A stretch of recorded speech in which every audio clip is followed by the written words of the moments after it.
నేను సంపాదించి పెడితే ఆయన ఇల్లు చూసుకున్నారు. ఏమంటే ఇద్దరు బయటకు వచ్చేసినప్పుడు కష్టసుఖాలు ఉంటాయి. ఆయన చదువుకున్నాడు, ఇల్లు చూసుకున్నాడు, పిల్లల్ని పెంచాడు, మీరు బయటికి వెళ్ళి సంపాదించుకొచ్చారు. ఒక అడ్జస్ట్మెంట్. మిస్టర్ పెళ్ళాం సినిమా మనకు అదే కదా, తప్పేముంది అందులో? ఇప్పుడు సిగ్గుపడాల్సిందే అంటే ఆయన సిగ్గుపడలేదు, ఆయన చదువుకోవాలనుకున్నాడు. సరే నా భార్య సంపాదిస్తోంది, నేను ఇలా పని చేయాలనుకున్నాడు, ఇందులో తప్పే ఉంది? ఆయనకి అహంకారం నీకు ముందు తెలియదా? ఇంకొక విషయం, ఆవిడ చిన్నప్పటి నుంచి మేము పక్క పక్కన పెరిగామని చెప్పింది, పక్క ఇళ్ళని చిన్నప్పటి నుంచి. మరి అతను ఎవడో నీకు తెలుసు కదా. నువ్వు అదే కుటుంబానికి నువ్వు ఒక కోడలుగా వెళ్ళి మా అమ్మ నాకు వాళ్ళు బాగా నగలేస్తారు అనుకుంది, చాలా రిచ్ ఫ్యామిలీ అనుకుంది అంటే ఏంటి, ఆశపడ్డారా మీరు ఆస్తికి? ఆ పాయింట్ కూడా ఉంది కదా. అంటే ఆ వెంకటేశ్వరరావు అనేవాడిని వదిలేసినప్పుడు మీరు అతను మరి సరైన వాడు కాదా? మీరు ఈయనలో ఏం చూసి వచ్చారు? మీరు ఆశించింది ఈయనలో దొరకలేదా? దొరకక మీరు అతనికి సంగీతం వచ్చు కాబట్టి వెళ్ళిపోయారా? నన్ను పొగడలేదు, పైగా నా మీద కవిత్వం చెప్పు, నా మీద పద్యాలు చెప్పు అంటాడు. ఇవన్నీ ఆవిడ క్లెయిమ్స్. ఇవన్నీ ఓకే. నా దృష్టిలో అయితే వెనకాల ఎవరో ఉన్నారండి. అది మరి అంటే మన ఎగ్జాక్ట్ బీఆర్ఎస్ అని చెప్పలేం కానీ తెలంగాణ వాదులు అంటున్నారు, అక్కడ వైసీపీ అంటున్నారు. అంటే వాళ్ళిద్దరూ ఫ్రెండ్సే కదా ఆ రెండు పార్టీలు. సో అనేది ఒకటి వచ్చింది. ఎందుకంటే ఈయనకి రేవంత్ రెడ్డి గారు ఏదో ఒక పదవి ఇద్దాం అనుకున్నారు, అంటే అక్కడ చాగంటి గారికి ఇచ్చినట్టుగా ఇక్కడ ఈయన కూడా ఆధ్యాత్మికత వైపు ఆలోచిస్తారు కదా రేవంత్ రెడ్డి గారు. సో అది ఒకటి వచ్చిందండి. కల్చరల్ అంబాసిడర్గా అయితే కల్చరల్ ఏమనాలి సాంస్కృతిక శాఖకి ఒక అధికారిగా ఆయన పెట్టాలనుకున్నారు. అది నచ్చక కొంతమంది ఇట్లా చేస్తున్నారు. లేకపోతే ఇంతకాలం లేదు ఆవిడ ఇప్పుడే ఎందుకు బయటకు వచ్చారు? అదే అందరిలో కూడా ఇదే. నిజంగానే మీరు అంత క్షోభగానే అనుభవించినట్లయితే ఆ రోజే మీరు బయటకు వచ్చి మాట్లాడాలి. పోనీ అప్పుడు మాట్లాడలేదు. నువ్వు నీ కొడుకుల్ని ఎప్పుడైనా చూసుకున్నావా? ఆవిడ ఏమంటున్నారంటే, నేను వెళ్ళిపోయాక అంటే ఈయన్ని వదిలిపెట్టి పిల్లల్ని వదిలి వెళ్ళాక నాకు లైఫ్ లేదంటున్నావు. అంటే ఇప్పుడు ఈ మూడో వ్యక్తిని కూడా ఆవిడ వదిలేసినట్టున్నారు ఆవిడ మాటల్ని బట్టి. ఓకే, నేను ఇప్పుడు ఫ్రీ బర్డ్ని, నేను ఇప్పుడు చాలా హ్యాపీగా నా జీవితాన్ని ఎంజాయ్ చేస్తున్నాను అన్నీ ఆవిడే చెప్తున్నారు. అంటే కాంట్రడిక్టరీ స్టేట్మెంట్స్ ఆవిడే ఇచ్చుకుంటున్నారు. పిల్లల్ని కూడా భవిష్యత్తు కోసమే వదిలేశాను అన్నట్టు. భవిష్యత్తు అండి, భవిష్యత్తు కోసం పిల్లల్ని మనం వదిలేస్తామా? మీరు అడుక్కు తినేనా పిల్లల్ని పెంచుతారా పెంచరా? ప్రాబ్లం వస్తే మీరు తినడం మానేసి పిల్లలకు పెడతారు, తల్లి మనసు అది.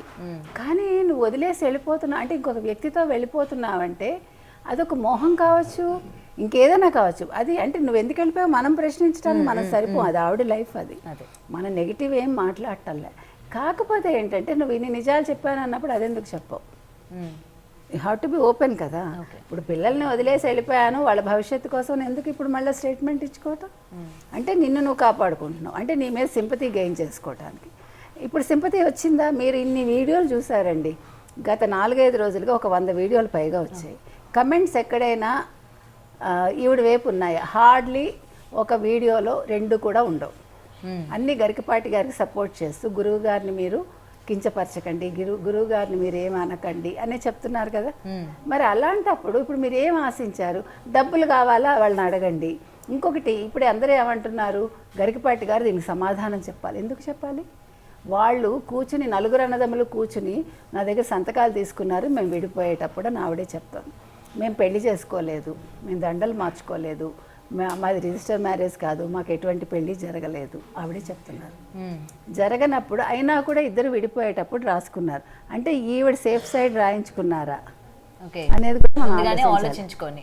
ఎందుకంటే ఆవిడ ఎవరితోటో వెళ్ళిపోతున్నారు, పిల్లల బంధం మళ్ళీ రేపొద్దున వస్తుంది అనుకున్నారా? మనకేం తెలియదండి. అంటే మనిషి ఆలోచన ఆ సమయంలో ఎలా ఉంటుందో మనకు తెలియదు కదా. ఈవిడ వైపు తప్పు ఉండొచ్చు, ఆయన వైపు తప్పు ఉండొచ్చు, అది వాళ్ళ సమస్య అది. కానీ ఆయన శారద గారిని సంప్రదాయబద్ధంగా పెళ్లి చేసుకున్నానని చెప్తున్నారు. వాళ్ళ అమ్మగారు చూసిన సంబంధం, కుటుంబం చూసిన సంబంధం చెప్పారు. ఇంకొకటి ఏంటి, ఆవిడ పిల్లల్ని చాలా చక్కగా పెంచారు, తల్లిగా భావించారు. ఒక్క నెగిటివ్ ఈవిడ చెప్పలేదు, అసలు ఆవిడ గురించి నెగిటివ్ రాలేదు. నా పిల్లల్ని ప్రేమగా పెంచింది, అన్నం పెట్టిందని ఆవిడ చెప్పారు. అది ఎవరం కాదని అంటలే. ఇప్పుడు పిల్లలు సడన్గా మీ వైపు ఎలా వస్తారు? ఇదేమన్నా సినిమానా అమ్మ అని హత్తుకోవటానికి? రైట్, మీకు ఇల్లాల సినిమా గుర్తుంది కదా? మరి ఇల్లాల సినిమా స్టోరీనే కదా ఇది. ఓకే, చాలా సినిమాలు ఉన్నాయి. ఎందుకంటే ఇవన్నీ వాస్తవాలే కథలు అవుతాయండి. కథలే వాస్తవాలు అవుతాయి. మనిషి ఊహకి కొన్నిసార్లు కొత్తవి రావచ్చు, కానీ ఎక్కడో అవి నిజాలు అవుతాయి. నిజాలే మన బుర్రలోకి వస్తాయి. కాబట్టి ఇది జీవితం అండి. నేను అనేది ఏంటంటే కామేశ్వర గారు తన్ని తాను అనవసరంగా బయట పెట్టుకున్నారు. ఇప్పుడు ఆవిడ చక్కగా చదువుకున్నారు, ఒక లెక్చరర్గా పనిచేస్తున్నారు, నలుగురికి ఆవిడ మంచి మార్గదర్శకురాలు అయ్యారు. ఇప్పుడు ఇలా చేయటం వల్ల ఆవిడ నష్టపోయారుగా. ఇప్పుడు ఆవిడకి ఇంతకాలం ఉండే మంచి పేరు పోయిందిగా ఒక రకంగా. ఇప్పుడు నాకు స్నేహితులు లేరు, నాకు పుట్టింటి వాళ్ళు లేరు, నాకు బంధువులు లేరు, నాకు ఎవరూ లేరు అంటే. అసలు ఇదంతా ఎక్కడ స్టార్ట్ అయిందంటే గరికపాటి గారు ఒక పెళ్ళయి ఎన్నేళ్ళు అయింది అని చెప్తే కొన్ని ఏళ్ళు అయింది అని చెప్పడం జరిగింది. ఆ ఇష్యూ నుంచి ఈమెను పెళ్లి చేసుకుని నీకు ఎన్ని సంవత్సరాలు అయితే మరి నువ్వు నన్ను ఎప్పుడు పెళ్లి చేసుకున్నావు అంటే చిన్నతనంలోనే పెళ్లి అయ్యిందా అని చెప్పి అక్కడి నుంచి కాంట్రవర్సీ స్టార్ట్ అయింది కదా. ఉండొచ్చు, అది కూడా ఉండొచ్చండి, కానీ అది కాదు ఇష్యూ. నన్ను అడిగితే ఈయన ఎవరో ఆడవాళ్ళ గురించి శారద మీద చెయ్యి వేసి ఈవిడ నా భార్య అని అవన్నీ చెప్తూ ఆడవాళ్ళకి ఏదైనా ప్రాబ్లమ్స్ ఉంటే నా దగ్గరికి రండి నేను పరిష్కారం చెప్తాను ఏదో అన్నట్టు ఆయన. ఆవిడ అది కూడా అంది, ఆ మాట కూడా. కానీ ఆయన ఎప్పుడు ప్రసంగించినా ఆయన భార్య గురించి గొప్పగానే చెప్తారు. యాస్, అంటే ఇప్పుడు ఆవిడకి నాకు అనిపించింది ఏంటంటే ఆవిడ ఆయనతో బయటికి వెళ్ళలేదు కాబట్టి ఇప్పుడు శారద గారిని ఆయన బయటకు తీసుకెళ్ళడం, ఆయనకు ఒక విద్వత్తు, ఆయనకు ఒక పేరు రావడం, ఆవిడ కూడా గురువు గారి భార్యగా ఆవిడ అన్ని సన్మానాలు పొందడం ఆవిడకి నచ్చలేదేమో, ఎక్కడైనా ఆవిడకి జెలసీ వచ్చి ఉండొచ్చేమో అనిపిస్తుంది, మనకు తెలీదు. అంతే కదా. ఇప్పుడు వాళ్ళిద్దరి మధ్య ఏజ్ గ్యాప్ ఉందండి, ఏజ్ గ్యాప్ కూడా పెద్ద విషయం కాదు, కానీ వాళ్ళు సంప్రదాయబద్ధంగా చేసుకోలేదు, పెద్దవాళ్ళు చేసిన పెళ్లి కాదు, అది ఒక రకంగా వచ్చేయటమే కదా. సో వాళ్ళు ఎక్కడో అడ్జస్ట్ అవ్వలేదు, సైకలాజికల్గా ఎక్కడో ఏదో గ్యాప్ ఉంది, దానివల్ల ఫ్రీగా ఉండలేదేమో. గిల్టీ కాన్షియస్ కూడా ఉంటుందిగా మనిషికి. ఈవిడికి మరిది అయ్యో మరితో వచ్చానని ఉండొచ్చు, ఆయనకి వదిన గారని ఒక ఫీల్ ఉండొచ్చు, మనకి తెలియదు. ఈ సైకలాజికల్ ఇష్యూస్ మాత్రం అలా వావి వరుసలు మర్చిపోయి అవి కొంచెం ఇబ్బంది కదా. ఇప్పుడు మన ఎస్పీబీని తీసుకుంటే మరి కజిన్ సిస్టర్ ఆవిడ అంటే మరి ఎట్లా చెప్తాం మనం. ఇప్పుడు ముస్లిమ్స్లో అంటే చేసుకుంటారు, సొంత కజిన్స్ అంటే సిస్టర్స్ని చేసుకుంటారు, అటు సైడ్ చేసుకోరు వాళ్ళు. మనకి వాళ్ళకి అదే తేడా. మనం మేనమావ పిల్లల్ని చేసుకుంటాం, మేనత్త పిల్లల్ని చేసుకుంటాం, కానీ మన అన్నదమ్ముల పిల్లల్ని అక్క చెల్లెల పిల్లల్ని చేసుకోం. సో ఇక్కడ రివర్స్ అయింది. నేను అనేది ఏంటంటే ఎక్కడో ఏదో కాన్షియస్నెస్లో ఇద్దరికి ఏదో చిన్న గిల్టీ ఫీలింగ్ ఉండొచ్చండి, అది దగ్గర చేసి ఉండకపోవచ్చు. అంటే భార్యాభర్తలుగా వీళ్ళు బయటకు వెళ్ళడాలు తిరగడాలు ఉండలేదేమో, అంటే ఎక్కడో అది వాళ్ళు సిగ్గుపడి ఉండొచ్చేమో, మనకు తెలియదు. ఇవన్నీ కూడా మీకు సైకలాజికల్గా మనం ఆలోచిస్తే వీటికి సమాధానాలు దొరుకుతాయి. కాబట్టి ఇక్కడ శారద గారి దాకా వచ్చేసరికి అమ్మగారు కుదిర్చిన పెళ్ళి సంప్రదాయంగా చేసుకున్నారు, భార్య అనే ఒక ఫీల్ వచ్చి ఉండొచ్చు. ప్లస్ ఆవిడ కూడా చక్కగా చదువుకున్న వ్యక్తి, పిల్లల్ని సొంత తల్లి కంటే ఎక్కువ చూసుకుంది.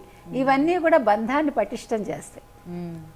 కొన్ని సందర్భాల్లో చెప్పారు శారద గారు ఫస్ట్ వాళ్ళ అమ్మగారు మనసు గెలుచుకున్నారు, ఆమె చాలా మంచిది, అందుకనే నేను కూడా ఆవిడికి లొంగిపోవాల్సి వచ్చింది అని చెప్పి కూడా గరికపాటి గారు చాలా. మరి అది గొప్ప విషయం కదండి. ఇప్పుడు ఈవిడలో మనం చూస్తే కనుక అయితే మాట తీరు కూడా చాలా గంభీరంగా చాలా దిశగా కనిపిస్తుంది, నేను అనే ఇది కనిపిస్తుంది. అంటే అది కూడా కుదరలేదేమో ఇద్దరికి. ఫస్ట్ మనకి ఏదైతే నచ్చుతుందో ఒక వ్యక్తిలో, తర్వాత అదే మనకు నచ్చదు. మీరు గమనించండి, ఇప్పుడు ఇద్దరు దగ్గర అవుతారండి, చాలా గొప్పగా ఫీల్ అయిపోయి పెళ్లి చేసుకున్నాక ఆ అబ్బాయిలో అమ్మాయికి అదే నచ్చదు, అమ్మాయిలో అబ్బాయికి అదే నచ్చదు. మీరు గమనించండి, కావాలంటే దూరంగా ఉన్నప్పుడు అవి చెల్లుతుంది. దగ్గర పెళ్ళైపోయాక నాకు ఒదిగి ఉండాలి అనుకుంటాడు, ఇతను ఇద్దరుకుట్లా లేడు మారిపోయాడని ఆ అమ్మాయి అనుకుంటుంది. అక్కడ స్టార్ట్ అవుతుంది. అది ఎక్కడ వస్తుందంటే మనం పెళ్ళికి ముందు ఉండే ఇది వేరు, అప్పుడేం బాధ్యతలు ఉండవు. బాధ్యత వచ్చేసరికి అప్పుడు మనకి నిజమైన జీవితం ఏంటో అర్థమవుతుంది. ఆ జీవితం అర్థమయ్యాక అక్కడ అడ్జస్ట్ అవ్వాలండి. అది అవ్వకపోవటం వల్లే ఈరోజు ఇన్ని విడాకులు జరుగుతున్నాయి చెప్పాలంటే, కదా. కాబట్టి ఇక్కడ వీళ్ళ విషయంలో కూడా అలాగే జరిగింది. ఇవాళ ఆవిడ వచ్చి మాట్లాడటం అనేది మాత్రం నాకైతే సమంజసంగా కనిపించట్లా. ఇప్పుడు చాలా మంది ఏమన్నారు, వాళ్ళ టీం స్పందించడం ఏంటి, గరికపాటి గారు ఇక్కడ అది కూడా అంటున్నారు మేడం. ఎందుకంటే టీం డైరెక్ట్ గా గరికపాటి గారి మీద ఇంత అభియోగం పడినప్పుడు ఆయన బయటకు వచ్చి కనీసం అది నిజమా అబద్ధమా చెప్పాలి కదా. అతను చెప్పకపోతే అతను నిజాన్ని ఒప్పుకున్నట్ట అవసరం లేదు. ఆవిడ చెప్తుంది. నేను ఇప్పుడు కూడా చెప్తున్నానండి, నేను చాలా ఛానల్స్లో చెప్పా, ఆయన ఒప్పుకోవాల్సిన పని లేదు, చెప్పాల్సిన పని లేదు. ఎందుకంటే వాళ్ళిద్దరూ అనుకుని విడిపోయారు, రాసుకున్నారు, ఆ కథ అక్కడితో అయిపోయింది. ఆయన హ్యాపీగా పెళ్లి చేసుకున్నారు, పిల్లల్ని వదలలేదుగా, పిల్లల్ని చక్కగా పెంచి పెద్ద చేశాడుగా. పోనీ ఆయన పిల్లల్ని రోడ్డు మీద వదిలేసి వేరే వాళ్ళతో తిరుగుతూ ఉంటే అప్పుడు అది వేరే విషయం.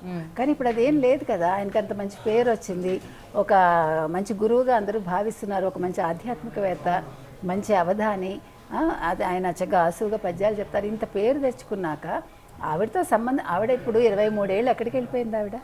పోనీ మధ్యలో వాళ్ళిద్దరికి సంబంధం ఉండి ఆవిడ పిల్లల్ని వచ్చి చూసి పిల్లల మీద ప్రేమగా ఉంటే దట్స్ ఎ డిఫరెంట్ ఇష్యూ. కానీ ఇప్పుడు అవేమీ లేనప్పుడు ఆయన కొత్తగా వచ్చి ఎందుకు చెప్పాలి అంటాను నేను. అవసరం లేదు. ఓకే, ఇప్పుడు మీ మీద ఒక మరక పడుతుందండి, తుడిచేసుకుంటాం అంతే. దాని గురించి నీ మరక ఎక్కడి నుంచి పడింది అని వెళ్ళి వాళ్ళతో దెబ్బలాడతామా? అవసరం లేదుగా. ఓకే, అవసరం లేదు నా దృష్టిలో. పిల్లలు కూడా చెప్పక్కర్లేదు. ఎందుకు పిల్లలు చెప్పారంటే 9 నెలల క్రితం ఏదైతే ఆవిడ వీడియో రిలీజ్ చేశారో కామేశ్వరి సరస్వతుల పేరుతో ఒక 2 వీడియోలు చేశారు. అప్పుడు వాళ్ళు క్రిమినల్ కేసు పెట్టారు, పిల్లాడు పెట్టాడు. ఓకే, పెట్టినప్పుడు నిజంగా పిల్లాడు ఒకవేళ తల్లిది తప్పు కాదు తండ్రిదే తప్పు అనుకుంటే అప్పుడు ఏం చేసి ఉండేవాడు? కేసు పెట్టుండేవాడు కాదు. మా అమ్మ భలే చేసిందే, మా నాన్నదే తప్పు అనేవాడు. అనలేదుగా. అతనేం చిన్నపిల్లాడు కాదుగా, 30 ఏళ్ళు